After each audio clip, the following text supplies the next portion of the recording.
Hanggang dito na lang talaga tayo, Vince. Wala na tayong pag-asa pa. Wala nang nag-uugnay pa sa ating dalawa. Just move on. Sobrang bigat na sa akin. Napalayain siya. There's no chance for the both of us. Mauulit at maulit din ang pangyayari. Masakit na naman. But I love you. He initiated. What a big word. Napangiti na lang ako ng mapakla. Maybe this is the sign. Nabulag ako dahil baka para kahit nasa harap pa kita, hindi ko pa rin makikita ang pagmamahal mo. Itigil mo na. Ayoko na. At ayoko sa'yo. Mas mabuting puro masasakit na salita ang ibabato ko sa kanya para hindi na siya umasa pa.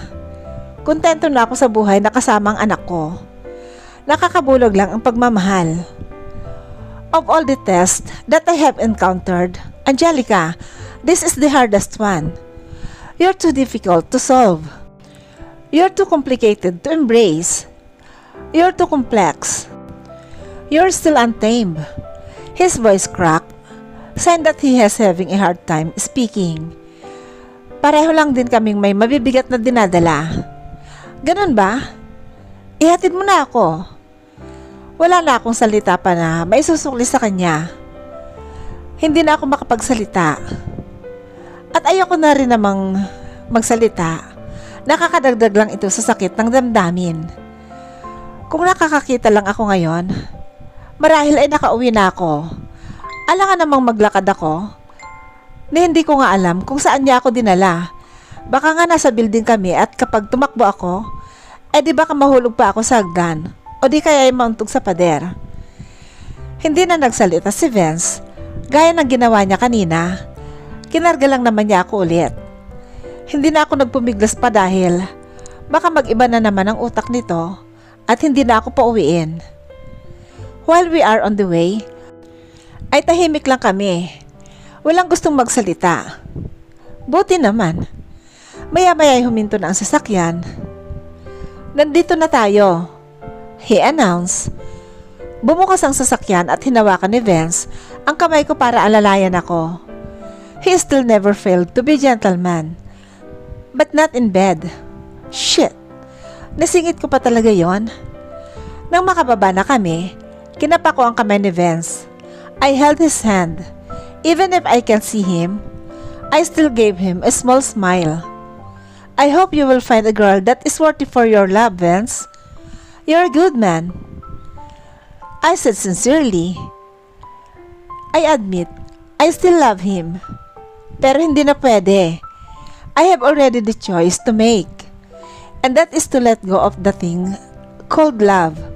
Kahit galit ako sa kanya, I still cared for him. Sana makita niya ang kaligayahan na deserve niya. I'm a good man, but why can't you love me? I can't be your toy. I can't be the man you wanted me to be.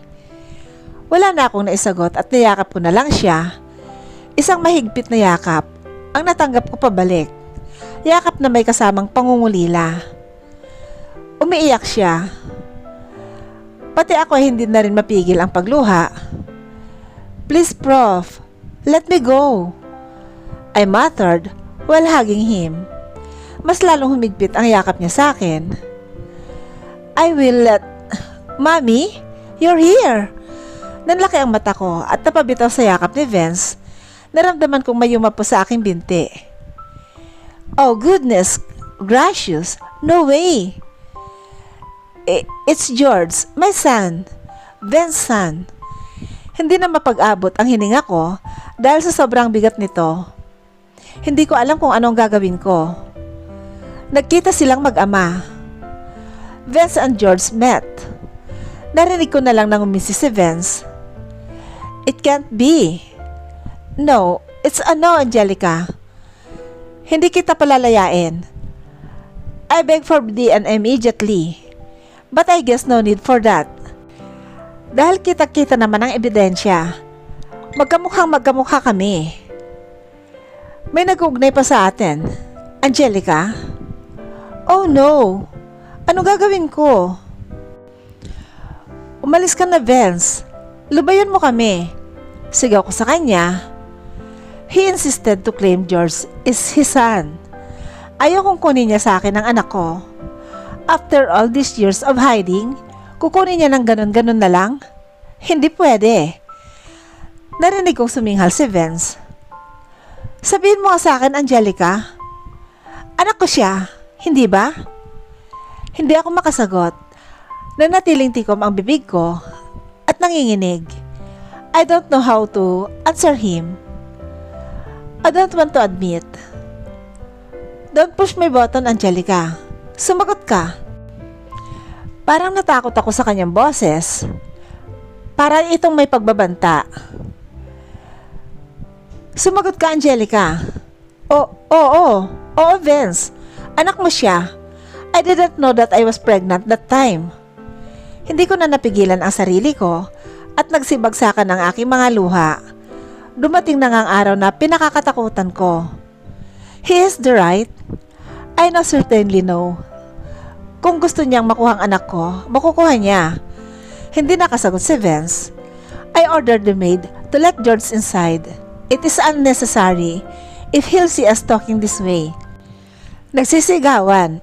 When my son was finally sent inside, silence enveloped us for a moment after he decided to talk. How? Can you do this to me? Bakit hindi mo sinabi? Vince's voice was broken. He cried, I know. How could I let you know that we have a son if I knew that you cheated on me? Hindi nga ako nagloko, Angelica. Hindi ko magagawa yon. Even if you were gone for almost 5 years. I've always been loyal to you. He went near me and I could feel his hand on mine. He held my hand. Ni minsan hindi ko nawala sa isip ko. Muntik na akong mabaliw sa kakaisip sa'yo. Alam mo ba yon? His voice became soft. I could feel his body's heat, sign that he's very near to me. My heart was beating faster. Hindi mo ako masisisi, Vince. I've been through a lot. Pinahid ko ang luha sa mata ko, pero mas lalo lang akong humagulgol. Look at me now, Vince. Look at me. A useless blind. Vince immediately hugged me tightly. Hindi ko alam pero parang biglang gumaan ang pakiramdam ko. Parang nawala lahat ang problema. Pakiramdam ko wala nang gulo sa paligid. At pakiramdam ko ay safe na safe ako. There's no such paradise but in his arms. Kay tagal kong hindi nayakap ng ganito. Mag-umpisa ulit tayo, baby. Bulong niya habang yakap-yakap ako. Mabilis pa sa 4:00 na itulak ko siya. Malakas ang pagkakatulak ko sa kanya. Hindi ko man siya nakikita ngayon. Pero alam kong nagulat siya sa ginawa ko. Nasisiraan ka na ba? Sa tingin mo, ganun lang kadali yun? Ngumiti ako ng mapakla. Hindi madali ang pinagdaanan ko, Vince. Tapos sasabihin mo na magsimula tayo ulit? Katangahan ang tawag doon. Bakit pa tayo magsisimula ulit? Kung wala naman tayong sinimulan. What about us before? Wala lang ba yun sa'yo? He initiated. He sounded so frustrated. Ngumisi ako. That was just a dare. Now, it is turn to chuckle. A dare? Yung ibigay mo ang sarili mo sa akin? Natatandaan ko pa kung gaano ka ka-wild sa ating paglalove-making. Napalunok ako sa mga pinagsasabi niya. A lot of memories came back into my mind. Natatandaan ko pa nga kung paano ka magmakaawa. Kung paano mo isagaw ang pangalan ko. Enough! I objected to stop him from what he was talking about. Natawa siya. Bakit? Apektado ka pa rin ba? Umalis ka na, Vince, at huwag ka nang magpapakita pa. Narinig kong naglakad siya. Hindi ko alam kung saan siya tutungo. Pero muntik na akong mapaigtad nang may mainit na hininga na dumampi sa likod ng tenga ko na umabot hanggang sa aking balikat at leeg. Hindi ako nakagalaw. He was near behind me. I beg to disagree, Miss Magalona. We have a child that still connects us together. Gagawin ko ang lahat ng makakaya ko para mapasa akin siya. At pag nangyari yon, and it is up to me kung pwede ka pa niyang makasama. Hindi ko na makontrol ang sarili ko. You can't do that. Oh, why can't I? I am the father. I can prove that to the court. Let Attorney Zenon Evangelista be my lawyer. I got alarmed when she's talking about court, knowing that his friend, Attorney Evangelista, will be his lawyer. Wala akong laban doon. Anong kailangan mo? Nagtitimpi kong tanong. I could sense him smiling behind my ear. My son, and his mother. I'll court you, Angelica. You and our son will be staying on my house. Lumayo ako sa kanya at hinarap ko siya. Baliw ka ba? Ayoko. Abogado ka na lang ang kakausap sa'yo. Hindi, ibig kong sabihin ayokong tumanggi. Kailan? Tawa na lang ang natanggap ko sa kanya. I left with no choice. Kung hindi ako papayag, mawawala sa akin ang anak ko. Pabor sa kanya ang lahat ng pagkakataon. He's using his right as a father against me. Wala akong kawala doon. He's so clever. The only choice that I have is to live with it. Hindi rin naman magtatagal at kusa rin siyang susuko. I am always been born ready for every obstacles. That the professor should be ready. After a few more days, me and my son moved to Vince's house. Meron sa akin na masaya dahil para ulit kaming pamilya. This kind of situation was included on my plans for the future before. I foresee myself to be with Vince for the rest of my life. I dreamed to be his wife. Pero hindi nangyari ang inaasam ko. May mga bagay talaga na hanggang plano lang. The tomorrow is unpredictable. Life too. They had a conversation with my father. Hindi ko alam kung anong ginawa ni Vince at napapayag siya. Nagustuhan mo ba ang bahay? Tanong niya. Hindi ko alam kung naiinsulto ba ako sa tanong niya. Bulag ka ba? Nakita mong bulag ako. Then I heard him chuckled. Oh, sorry baby. Sabi niya, while laughing manly. Even his laugh sounds so good. At kung makababy siya, ay parang natural lang yon. Parang noon lang. Ni walang pag-aalinlangan niyang tinawag yun sa akin. Kinilig naman ako ng konti.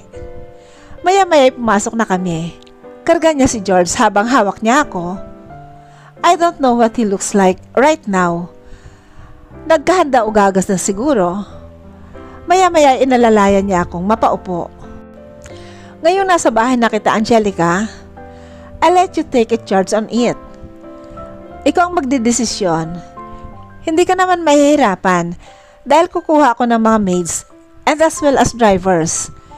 Maybe it's time for the plan. Scheming time. I don't want maids and drivers. Sabi ko. At bakit? You know, maids and drivers are great help for us. Angelica, sino na lang ang makakatuwang mo dito? Who will guide you? Naguguluhan niyang tanong. Nagtaas ako ng kilay. Bakit? Wala ka ba? Ano naman ang silbi mo rito? Papatirahin mo kami dito sa bahay tapos hindi mo kami pagsisilbihan? No, it's not that. I'm just... He objected. Tinatilikuran mo ba ang responsibilidad mo bilang ama at asawa? Natigilan kaming dalawa sa huli kong sinabi. As a partner. No. What I am trying to say that you're turning your responsibility as a man of this house. Hindi pa ako makasagot ng maayos. Wala akong natanggap na kahit anong sagot sa kanya. Then later on, he spoke. Okay then, if that's what you want. No maids, nor drivers. Just George and you and George's father and your husband. Pinipigilan ko na lang talaga ang hindi mapangiti. Parang tanga tong professor na to. Parang hindi na grade 2. Daddy, tawag ni George. Yes, my little man. Vince responded. Sa tinig ni George, alam ko nang sasabihin nito. Pupo, Daddy. Natawa ko.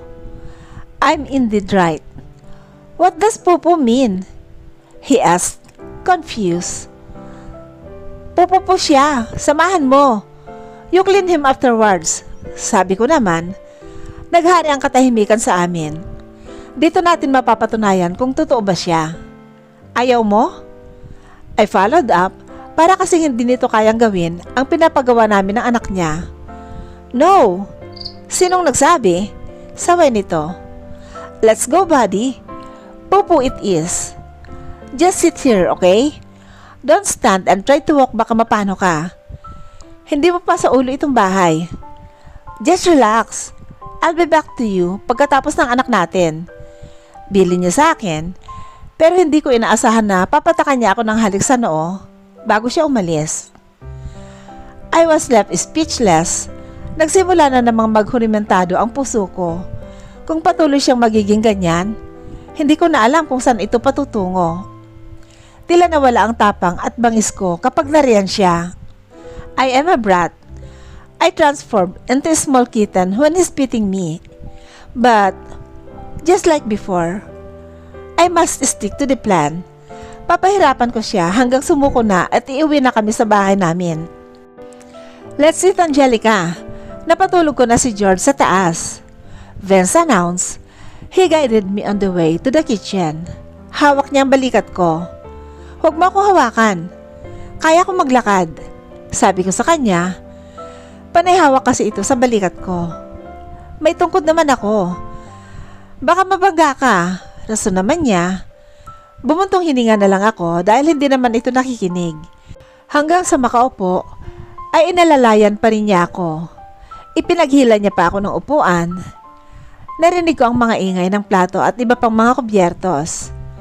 I could smell his perfume, so I conclude he's near me.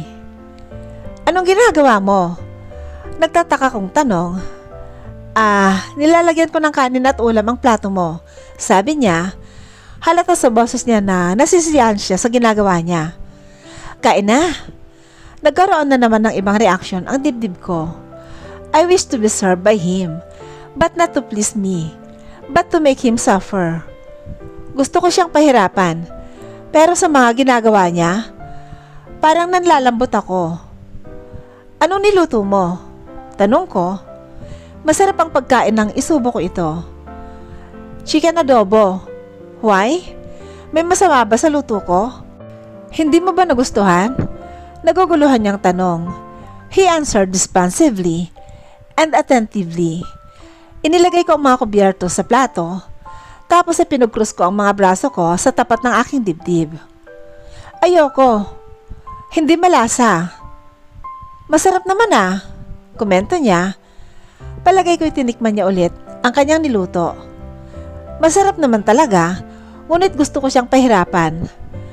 Hindi ko kinakalimutan ang mga plano ko. I prefer beef steak.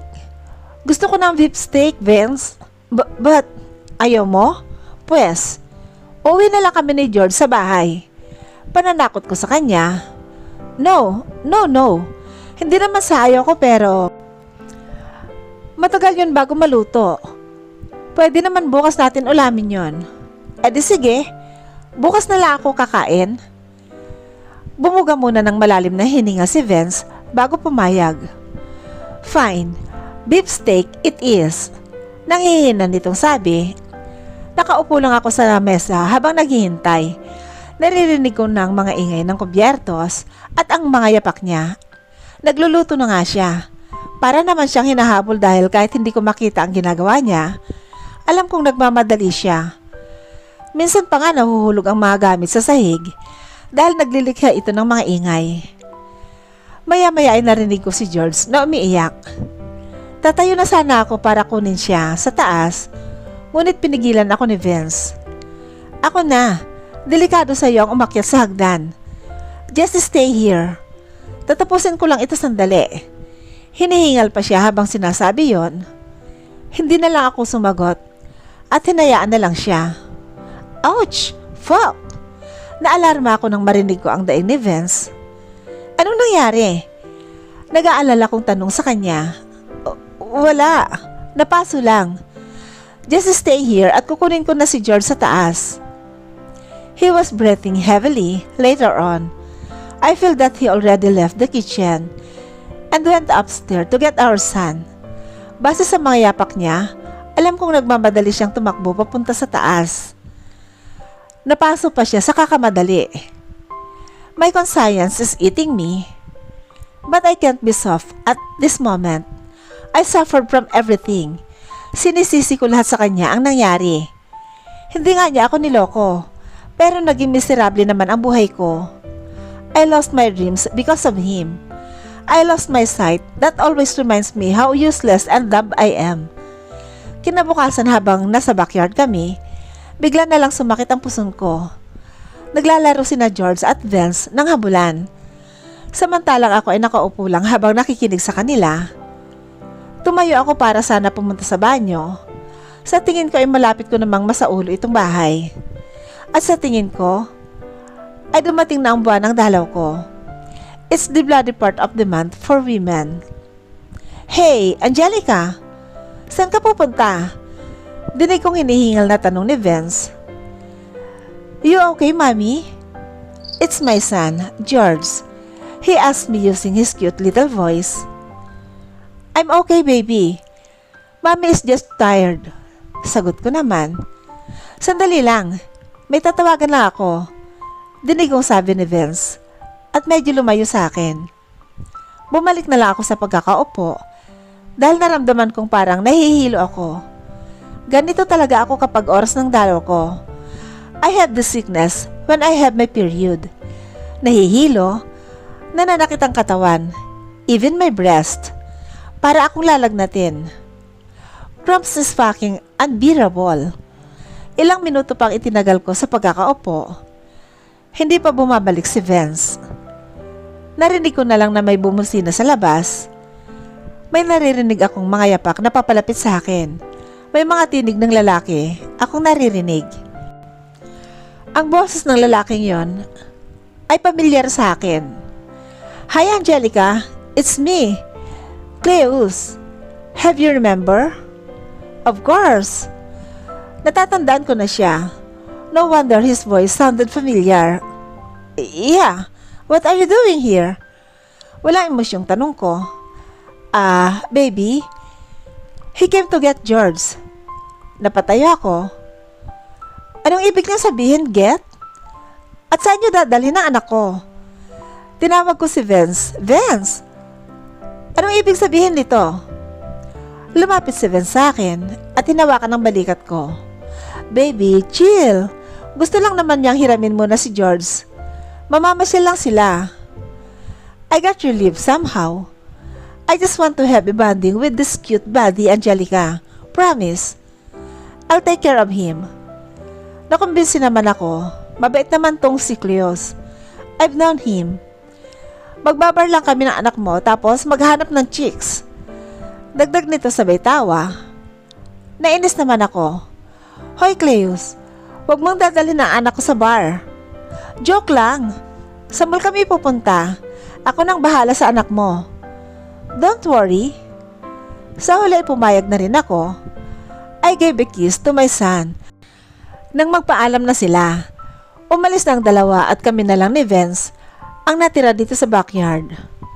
Hindi ako umimik, pero panay ang hawak ko sa puson ko. Angelica, are you okay? Tanong ni Vince. Dumalo na siya sa akin at hinawakan ng kamay ko. Namumutla ka. I'll bring you to the doctor. Natataranta niyang sigaw. Hinawakan ko ang kamay niya. I'm okay. Just bring me to my room. Inalalayan niya ako patayo. May tagos ka. Hindi ko man nakikita na natagusan ako pero sobrang nakakahiya. Bahagya ako napatili nang bigla niya akong binuhat. Uy, ibaba mo nga ako. Alam mo naman na tinagusan ako. Tapos bubuhatin mo pa ako. Sigaw ko sa kanya. Ngunit hindi ito nakinig. At patuloy pa rin akong kinakarga. Ano naman ngayon? Ayun lang ang isinagot niya. He doesn't care kahit maduguan ko pa siya. Hindi pa naman ako nag-napkin. Oh, nakakainis ka talaga. Bakit ka ba ganyan ha? Ayaw kitang makita. Tapos bubuhatin mo ako? Tumawa ito. Hindi mo naman ako nakikita eh. Kahit buhat kita, hindi ba? Mas lalo lang akong nag-alburuto sa inis. Nakakainis talaga. Sigaw ko at tinampas siya sa dibdib.